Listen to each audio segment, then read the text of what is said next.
সুবহানাল্লাহ বিহামদিহি। তাকে কেউ জন্ম দেয়নি, তিনিও কাউকে জন্ম দেননি। তিনি এক, তিনি ছিলেন, তিনি আছেন, তিনি থাকবেন। তার শুরুও নাই, তার শেষও নাই। সুবহানাল্লাহ।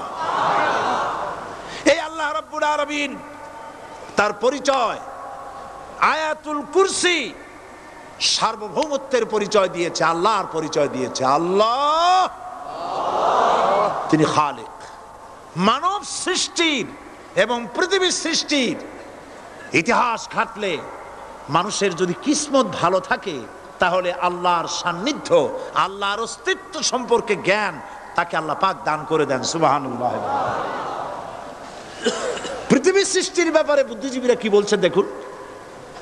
পৃথিবীর সৃষ্টির ব্যাপারে বিজ্ঞানীরা বলছেন যে এই পৃথিবী এরকম ছিল না। তো কি রকম ছিল? এইটা সূর্যের পাশ থেকে একটা উজ্জ্বল শক্তিশালী জ্যোতিষ্ক দারুণ ফোর্স নিয়ে যাচ্ছিল।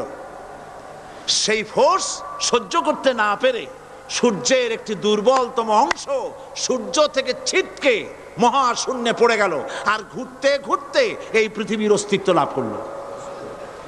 বিজ্ঞানের এই কথা যদি বিশ্বাস করতে হয়, তাহলে আমাকে বলতে হয় এখন তো মানুষেরা আর পৃথিবীতে ধরছে না, ঠিক কিনা? কথা বলছেন না কেন? মানুষ পৃথিবীতে এখন ধরতেছে। বিভিন্ন দেশ খালি বলতেছে মানুষ কমাও, সন্তান কমাও, বিভিন্ন পদ্ধতি গ্রহণ করো, আর মানুষ বাড়ায়ও না, অস্থির হয়ে গেছে। তো মানুষের পদবরে পৃথিবী এখন ভর্তি। এখন কেন দয়া করিয়া আর একটা জ্যোতিষ্ক সূর্যের পাশ দিয়ে গিয়া আর একটা দুর্বলতম অংশ সিটকে ফেলায় দিয়ে এরকম একটা পৃথিবী বানায় দেয় না? তার অর্থ হচ্ছে দুর্ঘটনার মধ্য দিয়ে যা হয় তা কখনো মানুষের গ্রহণযোগ্য হয় না, আর যা কিছু গ্রহণযোগ্য তা সবই পূর্ব পরিকল্পনা প্রসূত।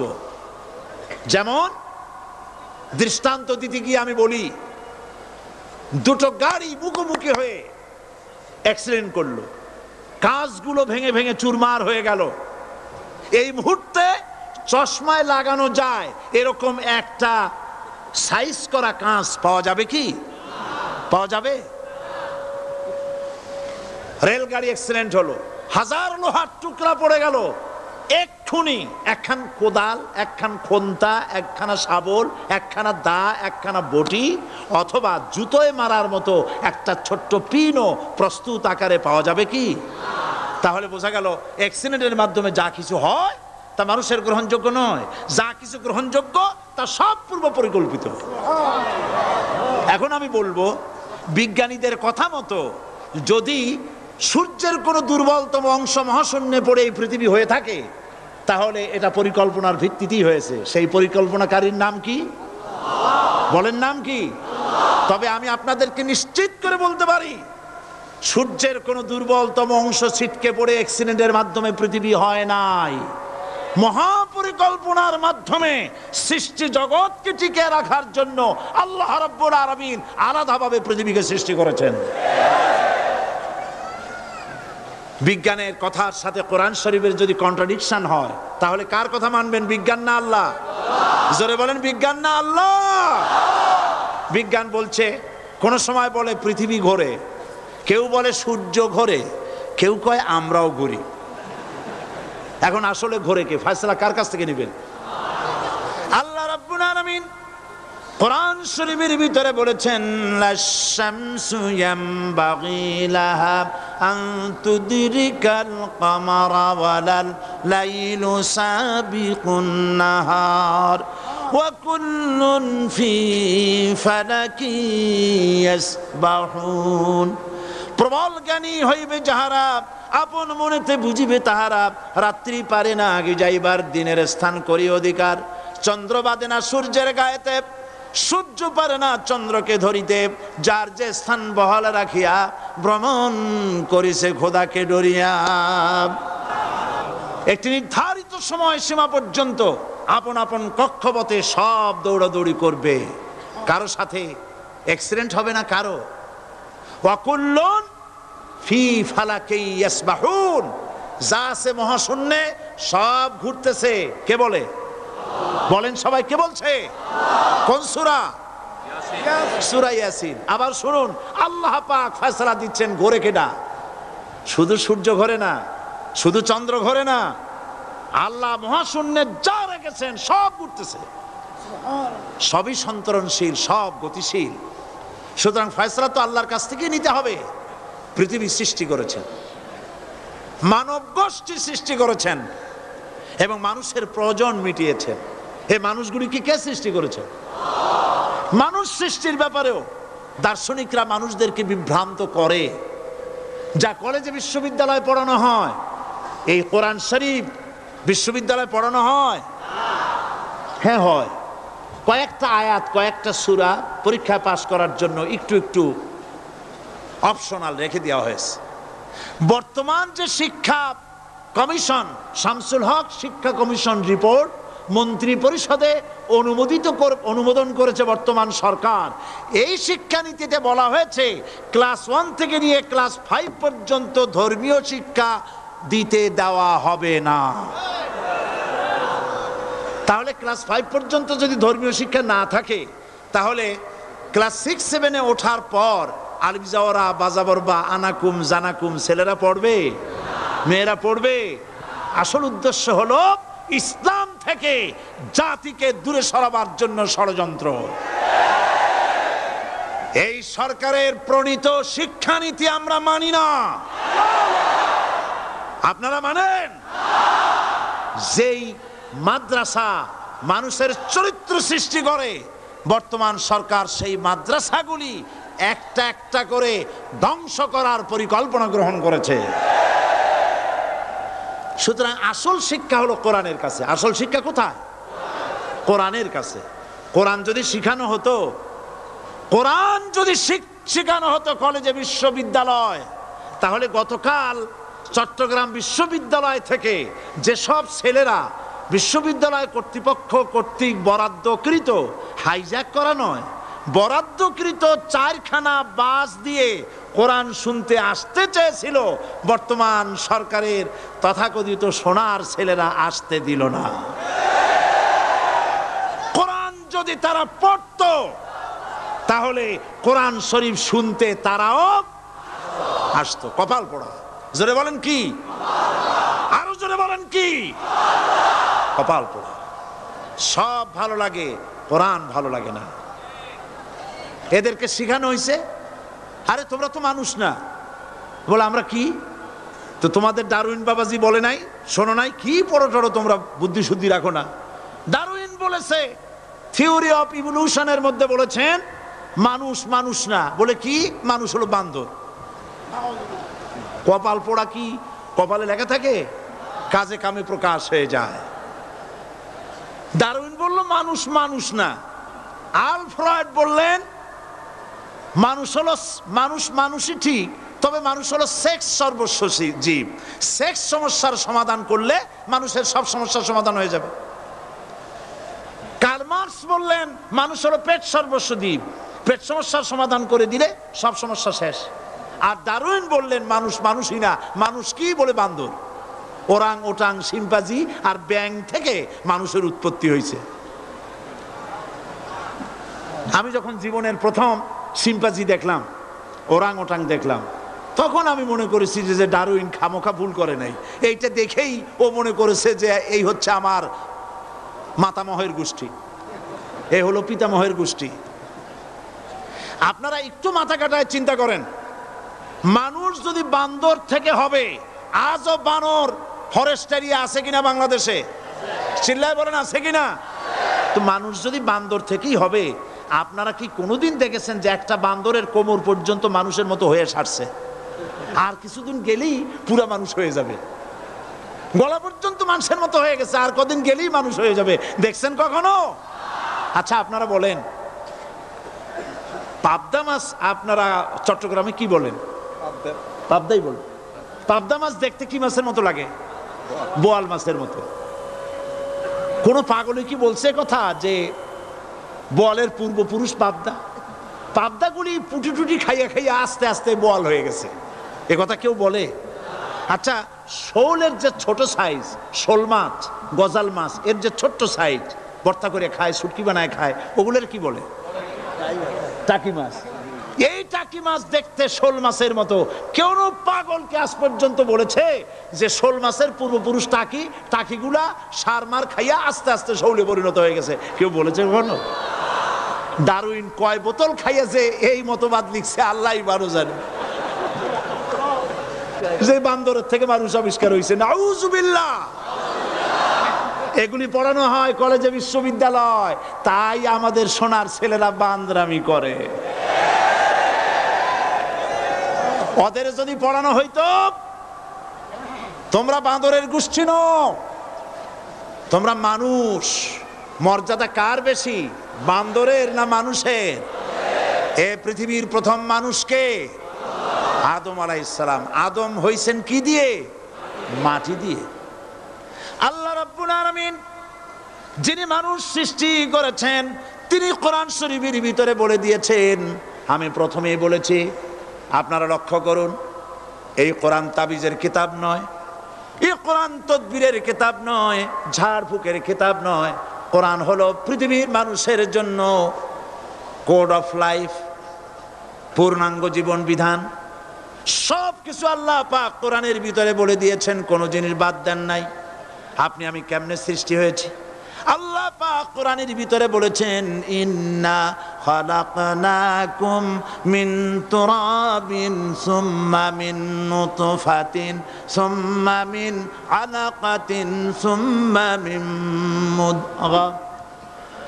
নিষ্প্রাণ মাটি দিয়ে তোমাকে উৎপন্ন করা হয়েছে, নিষ্প্রাণ মাটির উপাদান দিয়ে তোমাকে তৈরি করা হলো।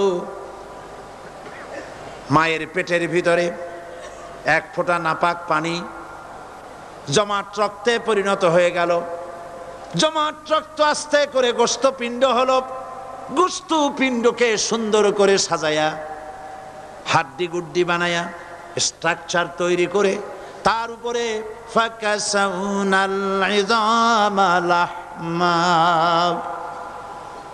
চামড়া দিয়ে গোস্ত দিয়া সাজায়া সুন্দর করে বানালাম। আল্লাহর পরিচয় শুনুন, আল্লাহ আমার কেমন আল্লাহ। মায়ের পেটের ভিতরে সন্তান বানায়া এরপরে যখন রূহ দেওয়া হয়েছে, ক্ষুধা লেগেছে, খাবারের প্রয়োজন হয়েছে, আল্লাহ রাব্বুল আলামিন ওই কচি বান্দা মায়ের পেটে বসে কি খাবে, সেজন্য তার মা চিন্তা করে নাই, বাবা চিন্তা করে নাই, সরকার চিন্তা করে নাই। আল্লাহ রাব্বুল আলামিন মায়ের মাসিক অসুখকে বন্ধ করে দিয়ে সন্তানের নাভির সাথে আর মায়ের নাভির সাথে তার লাগায়া, পাইপ লাগায়া মায়ের মাসিক অসুখের রক্তগুলি দিয়ে সন্তানকে বড় বানালেন। মুখ দিয়া এই রক্ত পান করালেন না, মুখটাকে পবিত্র রেখে দিলেন যাতে করে পৃথিবীতে আসার পর ওই মুখ দিয়া আল্লাহ রাব্বুল আলামিনের জিকির করতে পারো। সন্তান মায়ের ভিতরে, পেটের ভিতরে বড় হলো। আল্লাহ রাব্বুল আলামিন বলেন, মাস দিন যখন পুরা হয়ে গেল, সুম্মা নুখরিজুকুম তিফলা, বাচ্চার আকারে পৃথিবীতে নিয়ে আসলাম। এখন খাবা কি? পৃথিবীতে যখন বাচ্চা এলো, তখন তার পেটের সাথে যে সংযোগ ছিল মায়ের নাভির সাথে আর সন্তানের নাভির সাথে, সেই সংযোগ তার আর কি থাকলো? কি করা হলো? কেটে দেওয়া হলো। লক্ষ্য করুন, খাবারের জন্য একটি মাত্র পাইপ আল্লাহ লাগাইছিলেন, পৃথিবীতে সন্তান আসার সঙ্গে সঙ্গে পাইপটা কেটে দেওয়া হলো।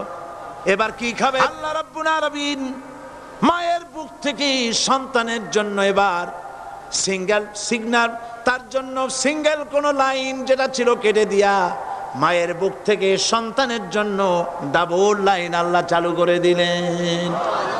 এমন দুধ বানায় দিলেন যা শুধু খাবার নয়, শুধু ফুড ভ্যালু নয়। এই দুধের ভিতরে ক্যালসিয়াম, এর মধ্যে ভিটামিন, এর মধ্যে আয়রন, এর মধ্যে মেডিসিন। দুনিয়ার এই সন্তান ছিল ফি কারারিম মাকিন, সুরক্ষিত জায়গার ভিতরে ছিল। কোনো পলিউশন সেখানে যেতে পারতো না, রোগের জার্ম সেখানে যেতে পারতো না। দুনিয়ায় এলো দূষিত আবহাওয়ার ভিতরে, এই সন্তানকে এখনই অ্যান্টিবায়োটিক খাওয়ালে পরে অসুবিধা হবে। আল্লাহ রাব্বুল আলামিন মায়ের দুধের ভিতরে ঔষধ দিয়া রোগের প্রতিষেধক বানায়া দিলেন। এ হলো আমার আল্লাহ। এ আমার কে? আল্লাহ। জোরে বলেন আল্লাহ। আল্লাহ আল্লাহ রাব্বুল আলামিন মায়ের দুধ দিয়ে সন্তানকে বড় করলেন আর শোনায় দিলেন, খবরদার এই মায়ের সাথে এই বাপের সাথে নাফরমানি করবি না। মা বাপের জন্য আমার কাছে দোয়া করবে, রব্বির হামহুমা কামা রাব্বায়ানি সাগীরা। সবাই পড়েন আমার সাথে, রব্বির হামহুমা কামা রাব্বায়ানি সাগীরা। আল্লাহ পাক শিখাই দিলেন বান্দারে আমার কাছে দোয়া করায়, আল্লাহ আমার মা বাপ আমাকে ছোটবেলায় যেভাবে স্নেহের কোলে লালন পালন করেছে, এইভাবে আমার মা বাপদের তোমার রহমতের কোলে লালন পালন করো। মনে থাকবে ভাইরা? বলেন মনে থাকবে? প্রত্যেক নামাজের পরে মা বাবার জন্য দোয়া করবেন, বেঁচে থাকুক আর মরে যাক, দোয়া করবেনই। মনে থাকবে? রব্বির হামহুমা কামা রাব্বায়ানি সাগীরা। আবার পড়েন, রব্বির হামহুমা কামা রাব্বায়ানি সাগীরা। আল্লাহ পাক মায়ের মর্যাদা এত বাড়াইছেন, সাহাবী প্রশ্ন করেছে, ইয়া রাসূলুল্লাহ খেদমত করব কার? হুজুর বলেন তোমার মায়ের, তারপরে কার? তোমার মায়ের, তারপরে কার? তোমার মায়ের, তারপরে কার? তোমার পিতার। বাপের চাইতে মায়ের মর্যাদা আল্লাহ 3 গুণ বাড়াইয়া দিলেন, 3 গুণ বৃদ্ধি করে দিলেন। হাদিস শরীফে এসেছে, হযরত আবী হুরায়রা রাদিয়াল্লাহু তাআলা আনহু রাসূলের কাছে এসে রাতের বেলায় কাঁদতেছিলেন। হুজুর প্রশ্ন করলেন, আবু হুরায়রা কাঁদো কেন? হযরত আবু হুরায়রা বলছেন, হুজুর মা আমাকে মেরেছে। তিনি প্রশ্ন করলেন, আচ্ছা মা তোমার মারলো কেন? তুমি কি কোনো বেয়াদবি করছো? তিনি বললেন না। তবে মারলো কেন? হযরত আবু হুরায়রা বলেন, ইয়া রাসূলুল্লাহ আপনার খেদমত থেকে বাড়ি ফিরতে আমার দেরি হয়ে গিয়েছিল। গভীর রাত্রে যখন বাড়ি গেছি, মা আমাকে প্রশ্ন করলেন, বাবা দেরি হলো কেন, কোথায় ছিলি? তাম পৃথিবীর মানুষ যেই কদম মোবারক চুমু দিতে পারলে ধন্য হয়ে যায়, সেই আখিরি জামানার পয়গম্বর নবী মুহাম্মদ রাসূলুল্লাহ সাল্লাল্লাহু আলাইহি সাল্লামের দরবার থেকে আসতে আমার দেরি হয়ে গেছে। ইয়া রাসূলুল্লাহ আমার মা আপনার নাম শুনে তার গা জ্বলে উঠল, তিনি কাফের মুশরিকা। আপনার নাম শুনে অগ্নি শর্মা হয়ে আমাকে ধরে পিটানো আরম্ভ করলেন আর বললেন, আবু হুরায়রা হয় মুহাম্মদ সাল্লাল্লাহু আলাইহি সাল্লামের বাড়ি ছাড়বি, নইলে আমার বাড়ি ছাড়বি, কি করবি বল?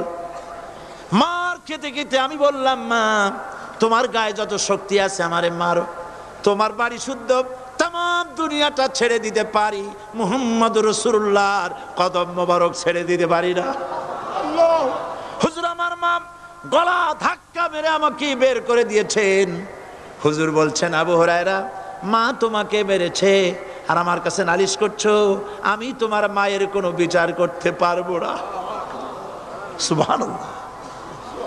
এত বড় পাওয়ারফুল নবী, শানওয়ালা, ইজ্জতওয়ালি, বরকতওয়ালি, এত বড় নবী বলছেন মা মেরেছে, আমার করার কিচ্ছু নাই। সুবহানাল্লাহ। তোমার মা মুশরিকা হোক আর যাই হোক, তোমার মা। সুবহানাল্লাহ বলেন। আমার বন্ধুগণ, হযরত আবু হুরায়রা বলেন, ইয়া রাসূলুল্লাহ মায়ের বিরুদ্ধে কোনো অভিযোগ নিয়ে আমি আপনার কাছে আসি নাই। হুজুর বললেন, কেন আসছো বলো খুলে। আবু হুরায়রা বলেন, হুজুর আমি জানি আপনি আল্লাহর দরবারে যদি কোনো ব্যাপারে হাত তোলেন আল্লাহ মঞ্জুর করে ফেলেন। আপনি দয়া করে আমার মার জন্য দোয়া করেন, আল্লাহ যেন হেদায়েত দিয়ে দেন। আমার নবীজি দুখানে হাত উত্তোলন করলেন, বললেন, আল্লাহুম্মা ইহদি উম্মা আবি হুরায়রা, আয় আল্লাহ আমি দোয়া করতেছি আবু হুরায়রার মাকে হেদায়েত নসিব করো। হুজুর হাত তুলে মোনাজাত করছেন, আবু হুরায়রা দৌড় দিলেন বাড়ির দিকে। কয়েকজন সাহাবী হযরত আবু হুরায়রার জামা টেনে ধরেছে, এই ভদ্রলোক দৌড়ায় কেন? এত শান্ত মানুষ, কখনো গরম হয়ে কারো সঙ্গে কথা বলে না। এই মানুষটা দৌড়ায় কেন? কোনো বিপদ হইল নাকি? জামা টেনে ধরে বলে, আবু হুরায়রা দৌড়াও কেন? হযরত আবু হুরায়রা বলেন, জামাত ছেড়ে দাও, কোনো বিপদ আমার হয় নাই, আমি দৌড়াইয়া বাড়ি যাই দেখতে চাই। আমি দৌড়াইয়া আগে বাড়ি যেতে পারলাম না, আমার নবীর দোয়া আগে আমার বাড়ি চলে গেছে, আমি এটা দেখতে চাই। হযরত আবু হুরায়রা দৌড়াতে দৌড়াতে বাড়ি চলে গেছেন। দরজায় নক করলেন, ভেতর থেকে আওয়াজ এলো, কে? তিনি বললেন, আমি আবু হুরায়রা। মা, দরজা খুলে দাও, আমি তোমার সন্তান। মা বললেন, বাবা অপেক্ষা করো, দরজা খুলতেছে। হযরত আবু হুরায়রা বলেন, মায়ের গলার আওয়াজের ভেতরে কুফরিত কর্কশতা পেলাম না, মায়ের গলার আওয়াজের ভেতরে তাওহীদের নরমিয়াত পেলাম। আমার কাছে মনে হলো আমি আবু হুরায়রা বাড়ি আসার আগে নবীজির দোয়া আল্লাহর আরশে পৌঁছে গেছে। আবু হুরায়রা বলছেন, মা আমার কিছুক্ষণ পরে ঘরের থেকে বেরিয়ে এসেছেন, আমি দেখলাম মায়ের শরীর ভিজা, মাথার চুল দিয়া পানি টপকাচ্ছে। মা আমার বললেন, বাবারে তোমাকে মারার পর আমি নিদারুণ অনুশোচনায় পড়েছিলাম, মনে মনে ভাবলাম, আহারে আমার সন্তানরা আমি কেন মারলাম? সে তো কোনো খারাপ কাজ করে নাই, কোনো খারাপ জায়গায় যায় নাই, এত ভালো মানুষ যার সম্পর্কে লোকেরা খামোখাই মিথ্যা কথা বলে, এই ভালো মানুষটার কাছে গেছে, সেজন্য আমি মারলাম কেন? বাবা গো, আমি আমার ভুল বুঝতে পেরেছি, জীবনের ভুলও ধরা পড়েছে, আমাকে জলদি করে নিয়ে চলো বিশ্ব নবীর দরবারে। হযরত আবু হুরায়রার মা রাসূলুল্লাহর খেদমতে এসে ঘোষণা করলেন, আশহাদু আল্লা ইলাহা ইল্লাল্লাহু ওয়াহদাহু লা শারীকা লাহু ওয়া আশহাদু আন্না মুহাম্মাদান আবদুহু ওয়া রাসূলুহু। আমার ভাইয়েরা, আল্লাহ রাব্বুল আলামিন মানুষ সৃষ্টি করে পৃথিবীতে পাঠায় দিলেন, খাবারের ইন্তজাম করলেন, এগুলি সব আল্লাহর পরিচয়। আল্লাহরে চেনার জন্য বড় বড় কিতাব ঘাটা লাগে না, কিসমতে যদি থাকে দুই একটা দৃষ্টান্ত যথেষ্ট হয়ে যায়। সুবহানাল্লাহ, সুবহানাল্লাহ, দুই একটা দৃষ্টান্ত যথেষ্ট। আল্লাহ পাক সমস্ত সৃষ্টি জগৎকে তৈরি করলেন, সৃষ্টি করলেন, আর তাদের খাদ্যের ব্যবস্থা করলেন। কে করেছেন খাদ্যের ব্যবস্থা? খাদ্য দেন আল্লাহ। কিন্তু অহংকারী যারা, তারা বলে দেশের বাম্পার ফলনের জন্য সমস্ত কৃতিত্ব সরকারের। বলেন আস্তাগফিরুল্লাহ, বলেন নাউজুবিল্লাহ। এদের একজন বলছিল, 3 বছর কিছু দিবার পারুম না,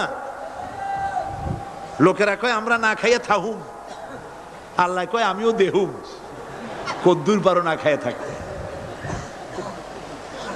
ফসল কে দেন? জোরে বলেন, কে দেন? বাম্পার ফসলের ফলনের দাবি সরকার করতে পারে না, এটা কুফরি, এটা শিরক। জমিনের ফসল কে দেন? আকাশের বৃষ্টি কার? পানি কার? সার কার? সব আল্লাহ পাক। আল্লাহ পাক কোরআন শরীফে বলেছেন, লা ইন শাকারতুম লা আযীদান্নাকুম ওয়া লা ইন কাফারতুম ইন্না আযাবি লাশাদীদ। আমার নিয়ামতের শুকর যদি আদায় করো বাড়ায় দেব, আর যদি কৃতজ্ঞ হও, শুকরিয়া আদায় না করো, মস্ত বড় শাস্তি দেব। ফসল দেই আমি, আর শুকরিয়া আদায় করো তোমার বাজানের। ঠিক কিনা? শুকরিয়া আদায় করে কার? বাজানের। একটা লোকের, একটি মানুষের যেই প্রশংসা এই সরকার করলো, বিগত 4.5 বছর ধরে একটা মানুষের যত জিকির করলো, প্রশংসা করলো, ছবি টানাইলো, যদি এতটা জিকির, এতটা স্মরণ আল্লাহ রাব্বুল আলামিনের করত, ওদের জন্য আল্লাহর জান্নাতের দরজা খোলা হয়ে যেত। প্রশংসা করবে কার? চিল্লায় বলুন, আল্লাহ পাকের প্রশংসা করো। খেতে দেওয়ার মালিক তিনি। আল্লাহ পাক বলছেন, আল্লাহকে তার পরিচয় আল্লাহ তুলে ধরেছেন, ওয়ামা মিন দাব্বাতিন ফিল আরদি ইল্লা আলাল্লাহি রিজকুহা। এই পৃথিবীর ভিতরে এমন কোন বিচরণশীল জীব নাই যার রিস্কের দায়িত্ব আমি আল্লাহ গ্রহণ করি নাই। সুবহানাল্লাহ বলবেন না? রিস্কের দায়িত্ব কার হাতে? আচ্ছা দেখুন তো, পৃথিবীর সমস্ত সরকারের কাছে বিভিন্ন মন্ত্রণালয় আছে না? খাদ্য মন্ত্রণালয় বলে কোনো মন্ত্রণালয় আছে কিনা? আছে। খালি কয় খামু আর খামু। খাদ্য মন্ত্রণালয় আছে, থাকার পরেও মানুষ না খাইয়া মরে, ঠিক কিনা? এবার একটু তাকান তো, জ্ঞানের চক্ষু দিয়া তাকান। ফরেস্ট এরিয়া, বাঘ আছে কিনা? নাই। সিংহ আছে কিনা? গন্ডার আছে কিনা? হাতি আছে কিনা? বিশাল বিশাল প্রাণী আছে কিনা? জঙ্গলে ছোট্ট প্রাণী থেকে পোকা থেকে শুরু করে গন্ডার পর্যন্ত, টুনটুনি পাখি দিয়ে শুরু করে ঈগল পাখি পর্যন্ত, নদীর ভিতরে ছোট্ট চুনু পুঁটি থেকে শুরু করে তিমি মাছ পর্যন্ত। প্রাণী তত্ত্ববিদরা বলেছেন সমুদ্রের ভিতরে এমন এমন বড় বড় তিমি আছে যে একটা তিমির ওজন 5000 টন পর্যন্ত হয়ে যায়। 5000 টন তিমিটার ওজন। এর যখন বাচ্চা হয় তখন বাচ্চার দৈনিক দুধ লাগে 50 থেকে 60 মণ পর্যন্ত। কে ব্যবস্থা করে? রুহান ফেরেশতা। তো ওর মা যেমন বাচ্চা তো সেরকম হবে, ঠিক কিনা? কে দেয় খাবার? এবার দেখেন তো, আপনার দেশের এই জঙ্গলে কত হাতি আছে। হাতিরা মিছিল করে আসছে যে আল্লাহ আমাদের এখন আর খাইতে যেতে দিতে পারে না, বাংলাদেশের গভর্নমেন্ট কিছু দাও। আসছে না, খাইয়া ক্ষুধার জ্বালায় হাতি মরেছে, বাঘ মরেছে, সিংহ মরেছে। এর কোনো দৃষ্টান্ত আছে? ক্ষুধার জ্বালায় আকাশের উড়ন্ত পাখিরা ছটফট করে মারা গেছে, দৃষ্টান্ত আছে? নদীর মাছেরা ক্ষুধার জ্বালায় ভেসে উঠেছে, না খাইয়া মরে গেছে, দৃষ্টান্ত আছে? মহান আল্লাহ রাব্বুল আলামিন কোরআন শরীফের ভিতরে বলেছেন অনেক প্রাণী এমন আছে যারা তাদের খাদ্যকে সঞ্চয় করে না, খাদ্যকে জমা করে না, আহরণ করে না। সকালবেলায় একটা খাবার খেলো, দুপুরে কি খাবে তার জানা নাই। শকুন পৃথিবীর মাটি থেকে 3 মাইল উপরে ওড়ে, তার চোখকে আল্লাহ পাক এত তীক্ষ্ণ বানিয়ে দিয়েছেন। এই চট্টগ্রামের কোথায় মরা গরু আছে 3 মাইল উপর দিয়ে দেখতে পায়? সুবহানাল্লাহ করতে ইচ্ছা করে না। এই প্রাণীগুলি খাবারগুলি কোনো গভর্নমেন্ট জোগাড় করে রাখে নাই। আল্লাহ পাক বলেন সবার খাবার আমি দেই। সকালবেলায় সমস্ত প্রাণীগুলি, মহাশূন্যে পাখি, পানির ভিতরে মৎস্যরাজি, জঙ্গলের ভিতরে হিংস্র প্রাণী, পোকামাকড় থেকে শুরু করে সবগুলো খালি পেটে সব বেরিয়ে যায়, কারো কোনো খাবারের মজুদ নাই। সন্ধ্যা হতে না হতে সমস্ত প্রাণীগুলির পেট ভরাইয়া আমি আবার যার যার ঘরে বেরিয়ে দেই। ওয়ামা মিন দাব্বাতিন ফিল আরদি ইল্লা আলাল্লাহি রিজকুহা। সমস্ত প্রাণীর রিজকের দায়িত্ব আমি আল্লাহর হাতে। কে দেয় রিজক? জোরে বলুন, কে দেন? আল্লাহ পাক। কি খাবেন সব আল্লাহ জোগাড় করে দিয়েছেন।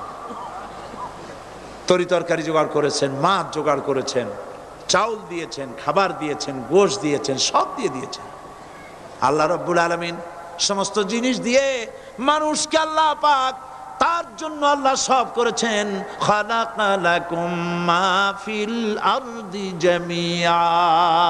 এই পৃথিবীতে যা তৈরি করেছে সব তোমার জন্য। এ হচ্ছে আমার আল্লাহ। এ হচ্ছে আমার কে? আল্লাহ। সে আল্লাহ পাক বলছেন, আল্লাহর পরিচয় তিনি স্রষ্টা, তিনি রিজেক দাতা। এবার আইনদাতা কে? আইনদাতা কে? আরো জোরে বলুন। আইনদাতা আল্লাহ হচ্ছে আল্লাহর পরিচয়।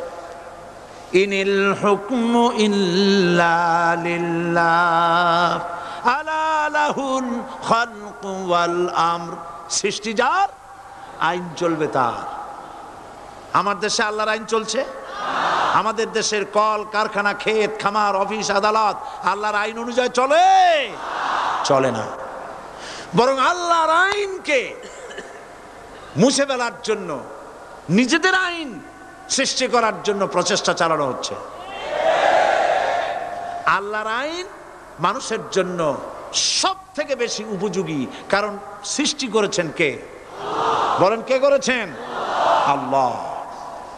প্রত্যেকটি মেশিন আপনি যা কিনবেন, রেডিও হোক, টিভি হোক, যে কোনো যন্ত্র হোক, গাড়ি হোক, তার সাথে একটা লিটারেচার, একটা বই তার সঙ্গে দিয়ে দেওয়া হয়। ওই বইয়ের মধ্যে লেখা থাকে এটা কিভাবে চালানো হবে, অপারেট করা হবে, তার সিস্টেম লেখা থাকে। আপনার ইচ্ছা মতো চালাইলে হবে না। এই মানব গোষ্ঠীকে সৃষ্টি করেছেন। এখন আপনি যদি আপনার আইন মতো চালান, তা কি চলবে? চলবে না। আপনি আপনার আইন মতো চালাচ্ছেন, ভালোভাবে চলতেছে?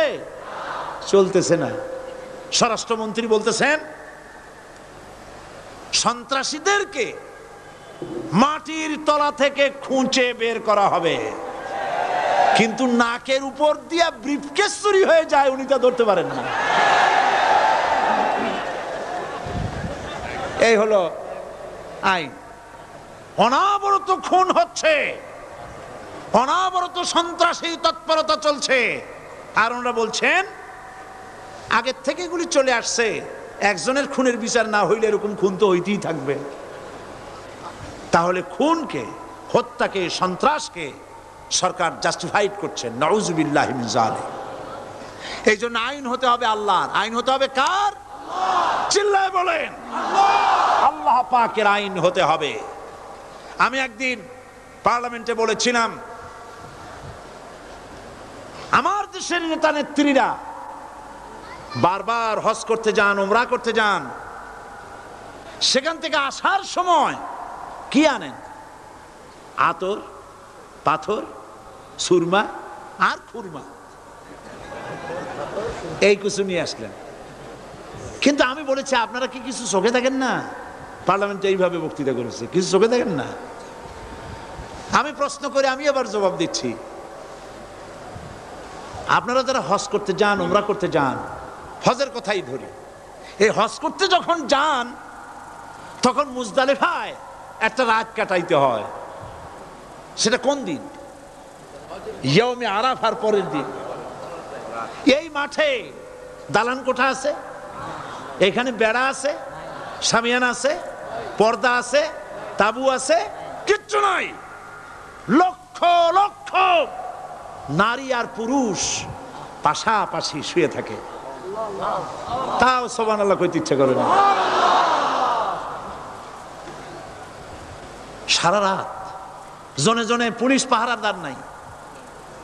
কিরকম মেয়ে লোক, চাঁদের সৌন্দর্য হার মানায় দিতে পারে, এরকম সুন্দরী, এরকম সুন্দরী নারী, সুদর্শন পুরুষ পাশাপাশি রাস্তার ধারে মরুভূমির ভিতরে সারা রাত কাটাচ্ছে। ইয়ৌমে আরাফার পরের রাতটা একটা রাত পুরা। এভাবে চলতেছে বছরের পর বছর, শতাব্দীর পর শতাব্দী, সহস্রাব্দীর পরে সহস্রাব্দী। আমি প্রশ্ন করি, পৃথিবীর ইতিহাসে কেউ কি এমন কথা বলতে পেরেছে, লিখতে পেরেছে যে মুজদালিফার রাতে সেখান থেকে 10টা নারী হাইজ্যাক হয়েছে, 5টা নারী লাঞ্ছিত হয়েছে? বলতে পারবে? গভীর রাত্রে পুরুষ সঙ্গী ছাড়া সুন্দরী রমণী, যুবতী রমণী একাকিনী নিজের ঘর ছেড়ে আল্লাহর ঘরে তাওয়াফ করতে আসে। তাওয়াফ সেরে তাহাজ্জুদের নামাজ পড়ে আল্লাহর কাছে মোনাজাত করে একা একা হাজার হাজার লাখো পুরুষের ভিতর থেকে আপন ঘরে ফিরে যায়। কারো বাবার হিম্মত নাই একবার তাকায় সে তো রূপ উপভোগ করার জন্য আবার তাকায়, অথবা তার আঁচল ধরে টান মারে। আছে ইতিহাস? কথা কন না কেন? সুন্দরী একটা মাইয়া মক্কা থেকে মদিনা থেকে পাওয়া যায় না, 15 দিন হয়ে গেছে। হয়েছে কখনো? এবার জবাব দেন, কেন হয় না? কেন হয় না? আমার দেশের মেয়েরা রাস্তা দিয়ে হাঁটতে পারে না। হাই স্কুল মেয়েদের, হাই স্কুল মেয়েদের কলেজ যখন ছুটি হয়, তথাকথিত সোনার ছেলেরা গেটের সামনে এতিমের মতো কাড়ায় থাকে। অনবরত হাইজাক হচ্ছে, ধর্ষণের সেঞ্চুরি হচ্ছে। আর ওখানে হয় না কেন? ওখানে হয় না এই কারণে, এই কোরআনের আইন আল্লাহ রাব্বুল আলামিন যে আইন দিয়েছেন, ওখানে আইন বলবৎ আছে। আছে নাকি? আছে কিনা? কোন পুরুষ কোন নারীকে ধর্ষণ করেছে যদি প্রমাণিত হয়, সে যদি ফাহাদের ছেলে হয় আর ফাহাদের মেয়ে হয়, কোরআনের শাস্তি হলো পাথর মেরে উড়াইয়া দাও। তাকে জানিয়ে দেওয়া হবে রেডিও টিভির মাধ্যমে, জেনাকারের ব্যভিচারীর শাস্তি হবে। চতুর্দিকে হাজারো লোকেরা দাঁড়াবে, হাতে পাথর নিয়ে, পাথর মেরে তাকে তার গোশত হাড্ডি বাতাসের সাথে উড়ায় দেবে। একজন মানুষ আর একজন মানুষকে খুন করলো, এই আসামি ধরা পড়ে গেল, কোরআনের শাস্তি হলো যখন ধরা পড়বে প্রমাণিত হবে, যেমন ভাবে হত্যা করেছে ওরেও হত্যা করো। এই দৃশ্য, এই আইন যদি বাংলাদেশে যদি এই আইন চালু হয়ে যেত, খুনের আসামি ধরা পড়েছে জেনার আসামি, প্রকাশ্য ময়দানে এলো, সাক্ষী প্রমাণে কোর্টে প্রমাণিত হলো সত্যি সে খুনি। এই বিশাল আউটার স্টেডিয়ামের মাঝখানে খুনি কি দাঁড় করাও, চতুর্দিকে হাজারো লাখো মানুষ থাকুক, রেডিও টিভির ক্যামেরা কার্যকর হবে, পত্র পত্রিকার সাংবাদিকরা আসবে, তরবারির এক আঘাতে খুনির কল্লাটা উড়ায় দাও, দেহটা নিঃসাড় হয়ে জমিনে পড়ে যাবে। এই দৃশ্য যারা দেখবে স্বচক্ষে, রেডিওতে, পত্র পত্রিকায়, আর 1 বছরের ভেতরে খুন করার হিম্মত কারো কলিজায় উঠবে? জেনাকারের পাথর মেরে দেওয়া, পাথর মেরে উড়িয়ে দেওয়ার শাস্তি যদি চোখে কেউ দেখে, জেনা করার পুলক আর জাগবে? এটা নাম আল্লাহর আইন। এই আইন কার? এই আইন কার?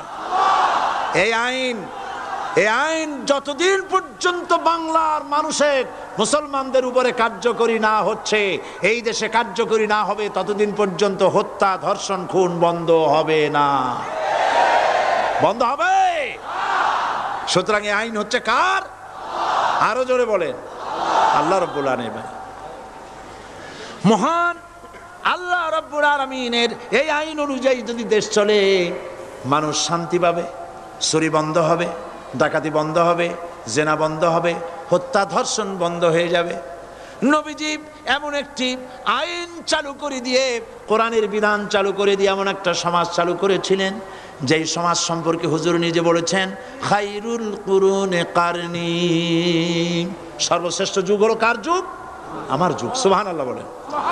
রাসূলের যুগ হলো সর্বশ্রেষ্ঠ যুগ। সেই কোরআন, সেই হাদিস আজও আছে না নাই? বলেন জোরে, আজও আছে না নাই? সেই কোরআন এবং সুন্নাহ দিয়ে দেশ শাসন হোক, এটা কি আমরা চাই? কারা কারা চাই? দু হাত উঁচু করে দেখা।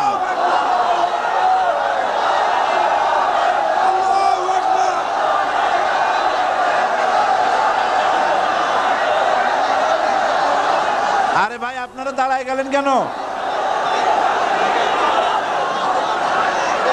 বসেন বসেন। আমি তো একটা স্লোগান দিতে বললাম, হাত দেখতে চাইছি আমি, মাথা দেখতে চাই নাই। এই সুযোগে কোমরটা সোজা করে নিলেন। আচ্ছা বসেন, আর মহব্বতের সাথে জিকির করেন, লা ইলাহা ইল্লাল্লাহ, লা ইলাহা ইল্লাল্লাহ, লা ইলাহা ইল্লাল্লাহ, লা ইলাহা ইল্লাল্লাহ, লা ইলাহা ইল্লাল্লাহ।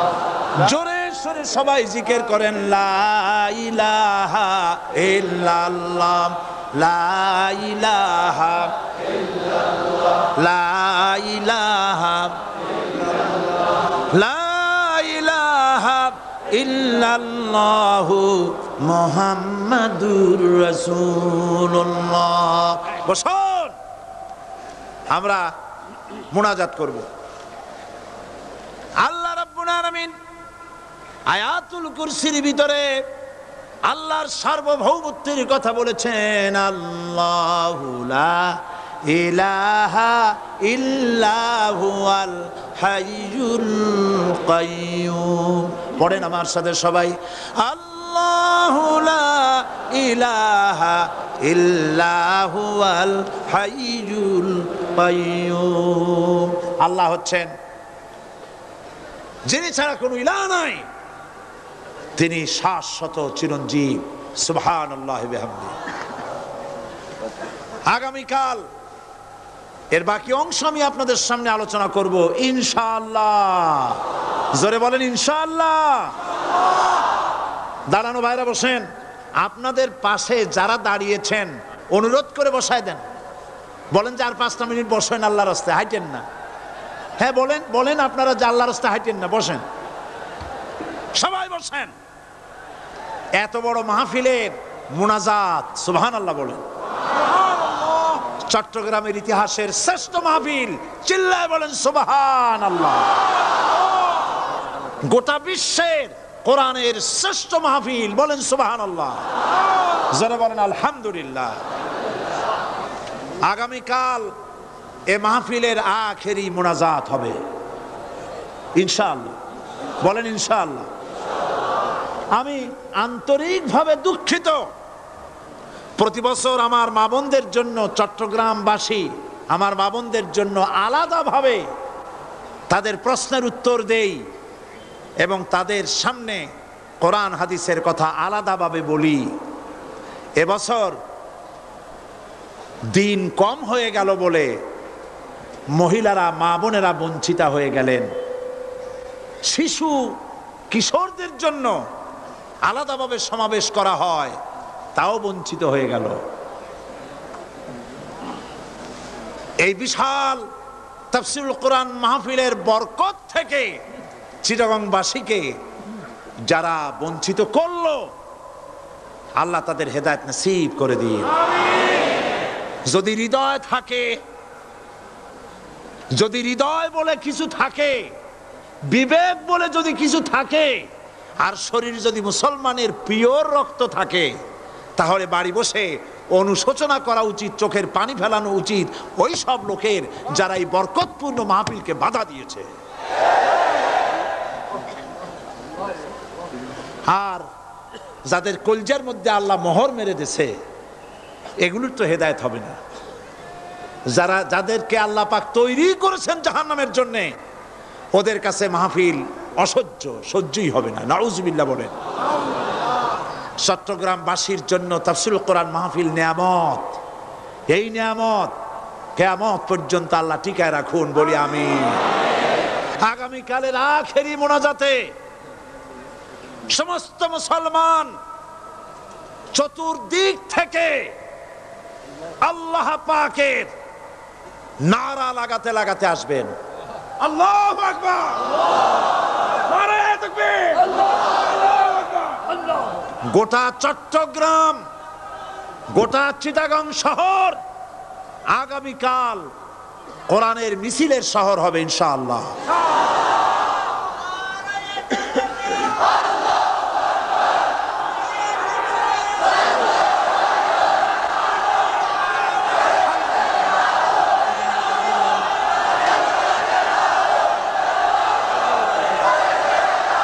কতজন?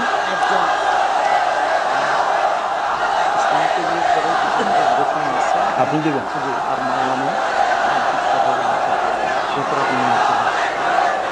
বন্ধুগণ, আজকে কোরআন শরীফের তাফসীর শুনে ইসলামের প্রতি আকৃষ্ট হয়ে 8 জন অমুসলিম ভাই ইসলাম কবুল করার জন্য এসেছে।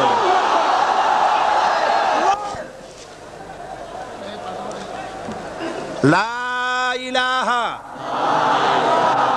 ইল্লাল্লাহু মুহাম্মাদুর রাসূলুল্লাহ। আল্লাহ ছাড়া কোনো ইলাহা নাই, মাবুদ নাই। মুহাম্মদ সাল্লাল্লাহু আলাইহি ওয়াসাল্লাম আল্লাহর প্রেরিত রাসূল। আশহাদু আল্লা ইলাহা ইল্লাল্লাহু ওয়াহদাহু লা শারীকা লাহু ওয়া আশহাদু আন্না মুহাম্মাদান আবদুহু ওয়া রাসূলুহু। আমি সাক্ষ্য দিচ্ছি আল্লাহ ছাড়া কোনো ইলাহা নাই, মাবুদ নাই, উপাস্য নাই। তিনি এক, তিনি একক, তার কোনো অংশীদার নাই। আমি আরো সাক্ষ্য দিচ্ছি মুহাম্মদ সাল্লাল্লাহু আলাইহি ওয়াসাল্লাম আল্লাহর বান্দা এবং তার প্রেরিত রাসূল। সকলকে বলো আসসালামু আলাইকুম। আপনারা সবাই জবাব দেন। আজ গতকালের ৭, আজকের ৯। আলহামদুলিল্লাহ, আমাদের এই ভাইরা এখন নিষ্পাপ বেগুনাহ।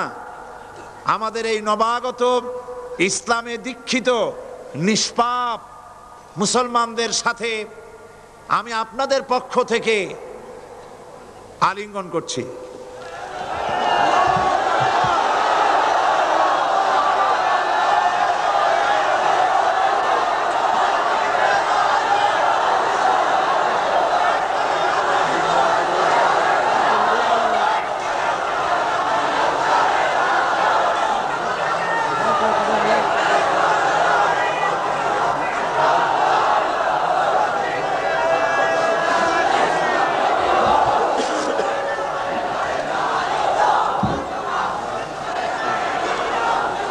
প্রিয় ভাই সব,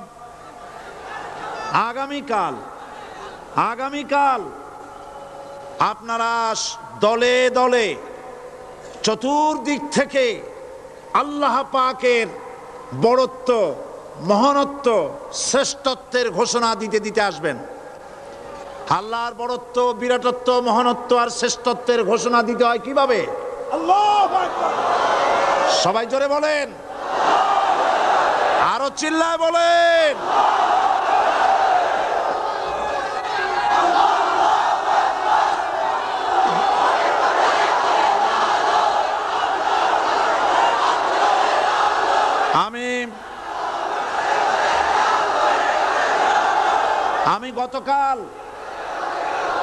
আমি গতকাল এই মাহফিলে পুলিশ প্রশাসনকে অনুরোধ করেছিলাম, আজকের মাগরিবের নামাজের মধ্যে 40 জন নিরপরাধ কোরআন পাগল মুসলমানদেরকে জেল থেকে মুক্তি দেওয়ার জন্য।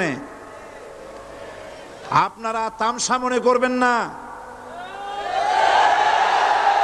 পুলিশ কমিশনার সাহেব, মুসলমানদের ঈমান নিয়ে, আগুন নিয়ে খেলা করবেন না।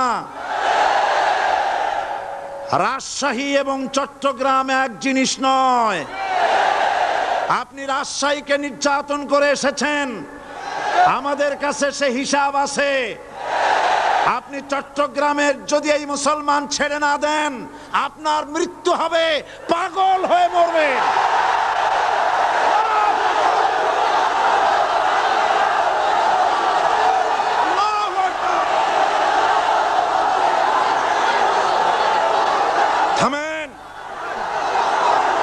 থামেন। আল্লাহর গজবকে ভয় করেন পুলিশ কমিশনার, আল্লাহর গজবকে ভয় করুন। এই লক্ষ লক্ষ জনতা আপনার গজবের মৃত্যু কামনা করে। আপনি যদি কালকের জুমার আগে 40 জন ছেড়ে না দেন, এই মাহফিল থেকে এমন কঠোর কর্মসূচি ঘোষণা করা হবে, গোটা চট্টগ্রাম অচল হয়ে যাবে।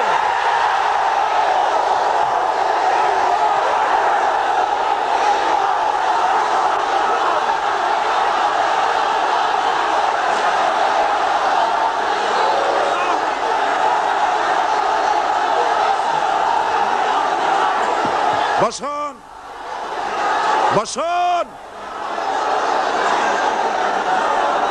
বাংলাদেশটাকে হিন্দুস্তান ভাববেন না, বাংলাদেশ হিন্দুস্তান হবে না, বসনিয়া হবে না। আপনাদের মতো দু চারটা দুরাচার পুলিশ কমিশনার একটা গভর্নমেন্টকে জনবিচ্ছিন্ন করার জন্য যথেষ্ট। আল্লাহ আপনাদেরকে হেদায়েত করুন। মুসলমানদের দুশমন, আল্লাহ এদেরকে হেদায়েত করুন। পাগলামি করবেন না, আল্লাহর গজবকে ভয় করুন। আল্লাহ পাক, আল্লাহ পাক মুসলমানদেরকে ধৈর্য ধরার তৌফিক দান করুন। সবাই বলেন আমিন। আল্লাহ পাক মুসলমানদেরকে ধৈর্য ধরার তৌফিক দান করুন, বলেন আমিন। আমি আজ আপনাদের খেদমতে আরজ করি, আগামীকাল দলে দলে কোরআনের তাফসীরের মাহফিলের মোনাজাতে শরীক হন। আল্লাহ তৌফিক দান করুন। সমস্ত রকমের উস্কানির মোকাবেলায় শান্ত থাকবেন, ধৈর্য ধরবেন। রাজি আছেন?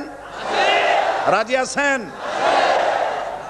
আল্লাহ পাক আপনাদেরকে সকলকে ধৈর্য ধরার তৌফিক দান করুন। আমরা অত্যাচারের মোকাবেলা করব ঈমানি শক্তি দিয়ে ইনশাআল্লাহ। মোনাজাত করে যাওয়ার সময় আপনারা যতগুলি লাইব্রেরি আছে, অনেকগুলি বইয়ের দোকান আছে, কালকেও বলা হয়েছে, আজকেও বলছি, আপনারা যাওয়ার সময় বইগুলি খরিদ করে নিয়ে যাবেন। বিশেষ করে ফুরফুরা পীর সাহেবের দরবারের বড় আলেম মুহাদ্দিস মুফতি আল্লামা সাঈদ আহমদ মুজাদ্দিদি সাহেবের কোরআন ও সুন্নাহর ফয়সালায় মুসলমান কিভাবে কাফের হয়, বইটি পাওয়া যাবে। তারপরে খুররাম মুরাদ সাহেব রহমতুল্লাহ আলাইহ, তার লেখা রাসূল সাল্লাল্লাহু আলাইহি ওয়াসাল্লামের জীবনের কিছু উজ্জ্বল ছবি লাইব্রেরিগুলিতে পাওয়া যাবে। রিয়াজুস সালিহিন, এখানে রিয়াজুস সালিহিন এবং জামিয়া তিরমিজি, এই সমস্ত বই ঢাকা থেকে এসেছে। আল্লাহ আপনাদেরকে কেনার তৌফিক দান করুন। সবাই বলেন আমিন। কোরআন শরীফের তাফসীর কিনবেন, কিতাব কিনবেন, এগুলি আপনারা খরিদ করে নিয়ে যাবেন। জুমাবার আর একটি পত্রিকা জুমাবার, আহলুস সুন্নাতুল জামাতের মুখপত্র চট্টগ্রামের, এই পত্রিকাটি মাওলানা শামসুদ্দিন সাহেব আপনাদেরকে খরিদ করার জন্য অনুরোধ জানাচ্ছেন। এবং মা বোনেরা আগামীকাল মাগরিবের পরে স্টেডিয়ামে আসবেন ইনশাআল্লাহ। আপনাদের কথাবার্তা শোনানো আগামীকাল শোনাবো ইনশাআল্লাহ, আলাদাভাবে শোনানো যাবে না। তবে বিভিন্ন প্রশ্নের যে সব জবাব দেওয়া হয়েছে এগুলো বইয়ের আকারে আছে, আপনারা নিতে পারবেন। আর যেহেতু পুরা 5 দিন আমি সময় পাই নাই, সেই জন্য আয়াতুল কুরসির তাফসীর 5 দিন ধরে করার জায়গায় মাত্র 3 দিনে করা এটা আদৌ সম্ভব নয়। এই জন্য সৌদি আরবের শ্রেষ্ঠ আলেম শায়েখ মোহাম্মদ বিন সালেহ আল উসাইমিন তার লেখা তাফসীর আয়াতুল কুরসি, যেটাকে আমি এডিট করেছি অনুবাদ হওয়ার পর, আয়াতুল কুরসির তাফসীর সমস্ত বুক স্টলগুলিতে পাওয়া যাবে। আপনারা খরিদ করবেন, পড়বেন এবং এর দ্বারা হেদায়েত গ্রহণ করবেন। আল্লাহ পাক সকলকে তৌফিক দান করুন। আর যাওয়ার সময় ইসলামী সমাজ কল্যাণ পরিষদের এই মাহফিলের বিশাল খরচের জন্য আপনারা সহযোগিতা করে যাবেন। ওমান থেকে লোকেরা টাকা পয়সা পাঠাচ্ছে, সেখানে যারা চট্টগ্রামের বিভিন্ন জায়গার যারা কাজবাজ করে তারা পাঠাচ্ছে, সৌদি আরব থেকে, কুয়েত থেকে, কাতার থেকে, যে যে জায়গার থেকে যতটুকুন পারতেছে সাহায্য করতেছে। কিন্তু সবচাইতে বড় দায়িত্ব হচ্ছে 30,000 টাকা পাঠিয়েছে আমার লাগবে। ওমানের ভাই বোনেরা সাহায্য করেছেন, সেজন্য তারা দোয়া চেয়েছেন। আল্লাহ যেন তাদের নেক কামনা পুরা করেন, আমরা বলি আমিন। তো এখন মোনাজাত হবে, আপনারা ভুলে যাবেন না, আপনারা সবাই এই মাহফিলের জন্য সাহায্য করে যাবেন। এবং আগামীকালের মাহফিলে পাগল হয়ে মৃত্যু হলো, সম্মানিত শুনছেন, মৃত্যু হবে সেটা সেটা বলতে হবে। পাগল একজন প্রশ্ন করেছেন, পুলিশ কমিশনার আগামীকাল মরবে, এরকম কথা আমি বলি নাই। এরকম কথা বলছি নাকি? বলছি? উল্টাপাল্টা কথা শুনবেন না। বলেছি কোরআন পাগল মুসলমানদেরকে আপনি জেলে আটকায়ছেন এবং আপনি আপনার চাকরির প্রমোশনের জন্যে, সরকারের দৃষ্টি আকর্ষণের জন্যে চট্টগ্রাম তাফসীর মাহফিলের বন্ধ করার সব থেকে বড় ভূমিকা আপনি পালন করেছেন। সুতরাং আপনি যদি তওবা না করেন আর ওই 40 ব্যক্তিকে যদি ছেড়ে না দেন, আল্লাহর গজবে পাগল হয়ে মরবেন। এই কথা আমি বলেছি। উল্টাপাল্টা বলবেন না, লিখবেনও না। আল্লাহর গজব হবে, এ গজব ফিরাতে পারবেন না। যেহেতু আমরা কোরআনের কথা বলি, আমরা আল্লাহর কথা বলি, আল্লাহ রসুলের কথা বলি।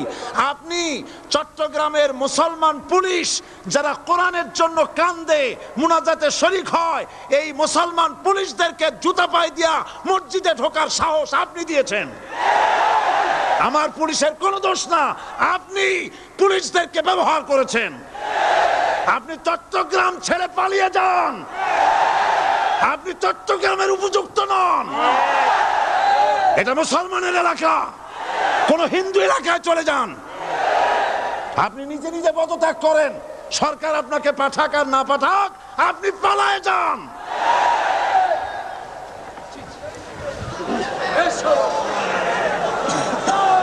আল্লাহুম্মা আমিন। ربنا ظلمنا أنفسنا وإن لم تغفر لنا وترحمنا لنكونن من الخاسرين। হায় আল্লাহ তাআলা, লক্ষ লক্ষ মুসলমান নরনারী দীর্ঘক্ষণ ধরে কোরআনের কথা আমরা শুনেছি। আল্লাহ তুমি দয়া করে মেহেরবানি করে আমাদের জিন্দেগির গুনাহ মাফ করে দাও রব্বুল আলামিন। আমাদের মা বাপ যারা কবরে শুয়ে আছেন, কবরগুলি কি জান্নাতের টুকরা বানায় দাও। আয় আল্লাহ তাআলা, কোরআনের মাহফিলে যারা বাধা দেয়, কোরআন শুনতে যারা বাধা দেয়, কোরআনের মাহফিলে যারা 144 দ্বারা জারি করে, কোরআনের পাগল মুসলমানদেরকে মসজিদে ঢুকে যারা পিটায়, আল্লাহ কোরআন শুনবে বলে জেলখানার ভিতরে আটকায় রাখে, আল্লাহ আজকে বলতেছি তাদেরকে তুমি হেদায়েত নসিব করে দাও। আজকে দোয়া করি তাদেরকে হেদায়েত নসিব করে দাও। আল্লাহ তাদের কঠিন কঠিন পাথরের মতো কলিজাকে আল্লাহ তুমি নরম বানায় দাও। মুসলমানদেরকে মহব্বত করার মতো তৌফিক দান করে দাও। পুলিশের সাথে, প্রশাসনের সাথে আমাদের কোনো শত্রুতা নাই। আল্লাহ তুমি দয়া করে মেহেরবানি করে তাদের মন নরম করে দাও। আল্লাহ তুমি দয়া করে চট্টগ্রামের পরিস্থিতি তুমি ঠান্ডা বানায় দাও রব্বুল আলামিন। কোরআনের বরকতে সমস্ত মানুষকে ধৈর্য ধরার তৌফিক দিয়ে দাও। আগামী কালকের মাহফিল এই মাঠে আল্লাহ তুমি তোমার বান্দা বান্দীদেরকে তুফানের মতো সব জড়ো করে দাও রব্বুল আলামিন। কোরআনের সাথে যারা বেয়াদবি করে তুমি তাদেরকে হেদায়েত নসিব করে দাও রব্বুল আলামিন। আর একটা দোয়া করি, এই দেশে মুসলমানদের কথা, ইসলামের কথা, তাওহীদের কথা, স্বাধীনতার কথা, অখণ্ডত্বের কথা সাহস ভরে যে পত্রিকাটি বলে তার নাম ইনকিলাব। এই ইনকিলাবের ভিতরে বিরুদ্ধে ষড়যন্ত্র করে গ্রেফতারি পরোয়ানা জারি করতেছে, তাদেরকে ধ্বংস করার জন্য, পত্রিকা বন্ধ করার জন্য। আল্লাহ তুমি এই জালিম সরকারকে হেদায়েত নসিব করে দাও। আল্লাহ জালিমদেরকে হেদায়েত নসিব করে দাও। মুসলমানদের ঈমান নিয়ে যেন খেলা করতে না পারে আল্লাহ তুমি তাদের কলিজায় মৃত্যুর ভয় ঢুকায় দাও, জাহান্নামের আগুনের ভয় ঢুকায় দাও। আল্লাহ তাআলা আগামী কালকের মাহফিল তুমি কামিয়াব করে দিও। আমাদের সাথে যারা শত্রুতা করে আল্লাহ তাদের দিলকে তুমি নরম বানায় দাও, তাদেরকে আমাদের বন্ধু বানায় দাও। ربنا تقبل منا إنك أنت السميع العليم وتب علينا إنك أنت التواب الرحيم سبحان ربك رب العزة عما يصفون وسلام على المرسلين والحمد لله رب العالمين واجعل آخر كلمتنا عند الموت لا إله إلا الله মুহাম্মাদুর রাসূলুল্লাহ। আসসালামু আলাইকুম ওয়া রাহমাতুল্লাহ।